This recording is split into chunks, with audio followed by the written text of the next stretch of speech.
ក្រសួងយកប្រភេទការងារផ្សេងៗទៅដាក់មុខព្រំដែនតែម្ដងរងចាំពលករខ្មែរចេញពីថៃប្រិមត្តទស្សនិកជនក្រសួងការងារនិងបណ្ដុំបណ្ដាលវិជ្ជាជីវៈបានបញ្ជូនមជ្ឈមណ្ឌលការងារចល័តដែលមានប្រភេទការងារផ្សេងៗទៅកាន់តំបន់ព្រំដែនកម្ពុជាថៃដើម្បីទទួលចុះឈ្មោះបងប្អូនពលករខ្មែរត្រឡប់ពីប្រទេសថៃ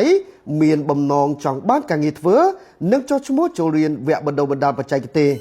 តាមរយៈសំណេរនៅលើទំព័រ Facebook លោកសុនមេសាអ្នកនាំពាក្យក្រសួងការងារបានគូបញ្ជាក់ថាគិតត្រឹមថ្ងៃទី14ខែមិថុនាឆ្នាំ2025នេះកម្ពុជាមានការងារនៅទូទាំងប្រទេសប្រមាណ230000កន្លែងអ្នកនាំពាក្យបានស្រង់សម្ដីលោកហេងសួររដ្ឋមន្ត្រីការងារដែលថ្លែងទៅកាន់អ្នកសារព័ត៌មានមកសរសេរថាក្រសួងមានយន្តការនិងមានលទ្ធភាពគ្រប់គ្រាន់ដើម្បីផ្ដល់ឱកាសការងារជូនបងប្អូនពលករខ្មែរដែលបានត្រឡប់មកកាន់ប្រទេសកម្ពុជាវិញក្រៅពីការផ្ដល់ឱកាសការងារហើយនោះក្រសួងក៏បានត្រៀមរៀបចំរួចរាល់ក្នុងការបណ្ដុំបណ្ដាលជំនាញបច្ចេកទេសវិជ្ជាជីវៈទៅដល់ប្រជាពលរដ្ឋកម្ពុជាជាទូទៅនិងពលករជាពិសេសសូមរំលឹកថាកាលពីរសៀលថ្ងៃទី14មិថុនាឆ្នាំ